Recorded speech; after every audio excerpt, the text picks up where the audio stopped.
Like, hey, you want to do some mushrooms?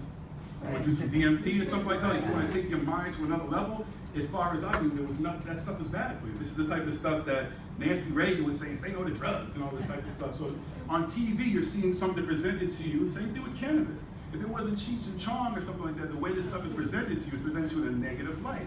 So that's how I always thought about it, but I got educated really quick. So through that education, I did a DMT experience. And the DMT experience was so incredible. This is only 2 years ago. So this is summer of 2017. I went back and did one right after it. And then I just woke up and I said, damn, that's exactly what I just went through, or I went through when I died. It's the exact same experience. So through that experience, and I'm explaining to people like, wait a minute, this is helping me to bridge something that I couldn't put into words, that I couldn't make anybody else understand. But how many people in this room have done psychedelics? Okay, so you understand what I'm talking about? You understand about once you start to do that, it took the world that was so bright for me and it leveled the world out. And it said, Jiggy, this is how you have to look at the world now. Now through that, the first thing I did was I had a conversation with my grandbaby and we're talking about animals. We have 4 cats at home.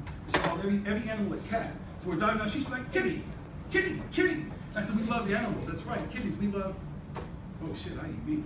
I don't love animals. But the psychedelics is what taught me that, because sitting there and I'm seeing energy I've never seen before.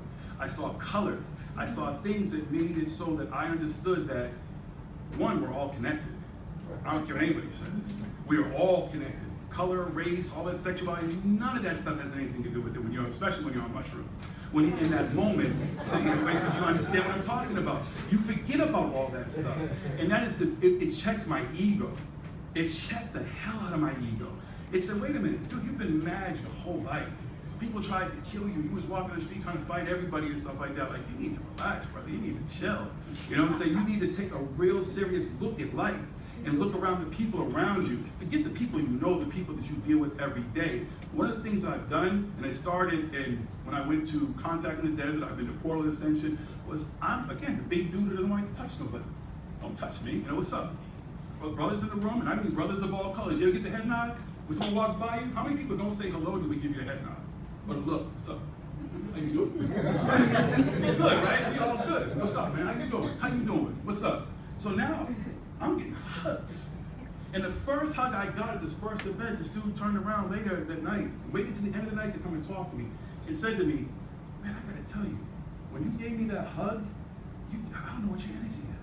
You charged me up, and I was ready to go into my room and go to sleep. And you gave me this hug, because I just got in here, you gave me this hug. I couldn't understand it. Thank you for the energy you gave me. I said, no, thank you for the energy we exchanged, because you did the same thing for me. And I didn't understand it to that point about the contact with energy, about being able to exchange your energy with people, and how to bring other people up when they are down. How to be able to interact with people without being, standoffish. Well, they didn't give somebody a hug, a stranger a hug. You have to give a stranger, there's a guy walking around, you get free daps. So every time I see him, I give him a dap. You see what I'm saying? It doesn't have to be all this head nods and all this separation and stuff like that. And I think that is the most important thing I learned from doing psychedelics. That it really isn't as serious as we all think it is. And there's a lot going on. And with Neil, brother, I struggled with what to talk to you guys about, because there's so much that I do. I do a podcast every Thursday that I've been doing for 6 years. And on my podcast, I'm sitting here smoking weed. Sometimes I'm on psychedelics and stuff. But that's my comfortable space. And that's where I get to speak about whatever I feel about everything. Because everything is paranormal, which is the title of this. That is the one thing I have learned, that there's nothing normal about how we live. There's nothing normal about it. All this structure, all this stuff that separates us, that makes us hate each other. They got people worried about hats, people worried about dumb stuff, people worried about anonymous things on the internet that are supposed to tell us the future and save us and stuff.